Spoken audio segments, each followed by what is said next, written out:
नमस्कार दोस्तों, आज हम बात करेंगे डेंगू फीवर के बारे में।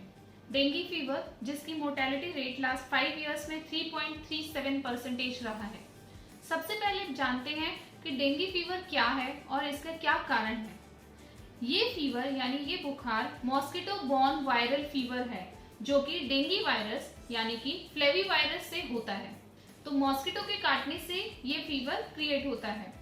इसके लक्षण मॉस्किटो के काटने के 3 से 14 दिन में दिखते हैं, जैसे कि हाई ग्रेड फीवर होना या फिर आईज को रोटेट करने पे आईज के पोस्टीरियर साइड पे यानी behind the eyes severe pain होना, headache, vomiting, muscle pain, joint pain या स्किन रैशेज होना। स्किन रैशेज बहुत ही कॉमनली डेंगू फीवर में देखा जाता है। जब ये सिवियर कंडीशन में कन्वर्ट होता है तो ये हेमरेजिक डेंगू फीवर में कन्वर्ट हो जाता है। हेमरेजिक कंडीशन में जैसा कि नाम से ही पता लगता है, ब्लीडिंग इश्यू स्टार्ट होता है। एबनॉर्मल ब्लीडिंग्स अलग अलग पोर्शंस में बॉडी में होती है, जैसे कि गम ब्लीडिंग होती है।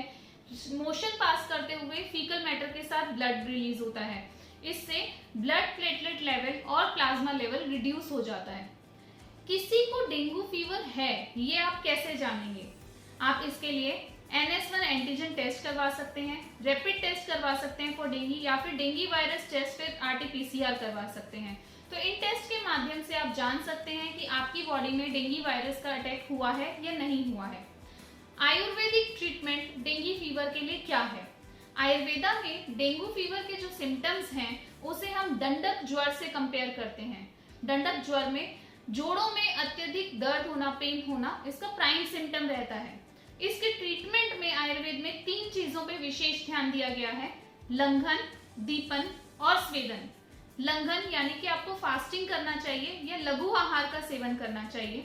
दीपन यानी आपको ऐसा भोजन करना चाहिए जो आपकी डाइजेस्टिव फायर को एनहेंस करके रखे, यानी आपकी अग्नि दीप्त रहे। और माइल्ड स्वेट, हल्की स्वेट थेरेपी देना चाहिए, जैसे कि धूप का सेवन करना। हर्ब्स अगर हम बात करते हैं तो आयुर्वेदा के हिसाब से पपाया लीव्स यानी पपीते की पत्तियों का काढ़ा बनाकर लेना, गुड़ूची का क्वाथ लेना, गिलोय का काढ़ा जिसे हम बोलते हैं, आमलकी यानी आंवले का सेवन करना, व्हीट ग्रास का जूस लेना, तुलसी या नीम का अधिक मात्रा में सेवन करने से वायरल फीवर पे काबू पाया जा सकता है, क्योंकि इन सभी चीजों में एंटीवायरल और इम्यूनिटी बूस्टिंग प्रॉपर्टीज होती हैं। तो आपकी बॉडी की अगर फाइटिंग कैपेसिटी बढ़ती है तो आप वायरस से जल्दी से काबू पा सकते हैं। मेडिसिन की बात करते हैं तो कुछ आयुर्वेदिक मेडिसिन आप किसी आयुर्वेदिक चिकित्सक के परामर्श से ले सकते हैं। त्रिभुवन कीर्ति रस, संजीवनी वटी, महासुदर्शन घनवटी या वासावलेहम, ये दवाइयां वायरल लोड को कम करने में बहुत अच्छा काम करती हैं, लेकिन कोई भी आयुर्वेदिक औषधि बिना चिकित्सीय परामर्श के आप ना लें। डेंगू होने पर हमारा खान पान कैसा होना चाहिए?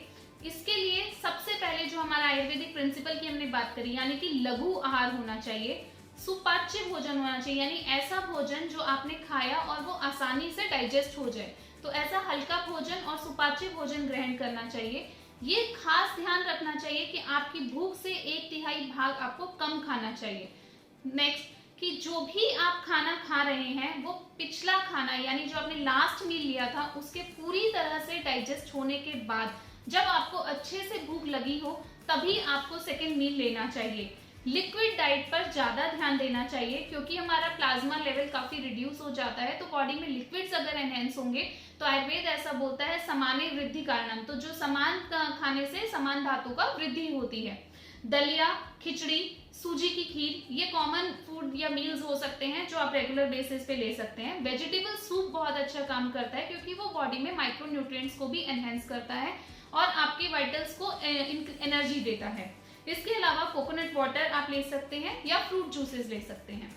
अगर डेंगू फीवर है तो आप लक्षणों पर खास ध्यान दें और अपने डायग्नोसिस जरूर कर लें। इसके बाद आप आयुर्वेदिक चिकित्सक के परामर्श से आप आयुर्वेदिक औषधि लेंगे, आहार विहार का ध्यान रखेंगे तो निश्चित तौर पर आप इस पे विजय प्राप्त कर सकते हैं। धन्यवाद।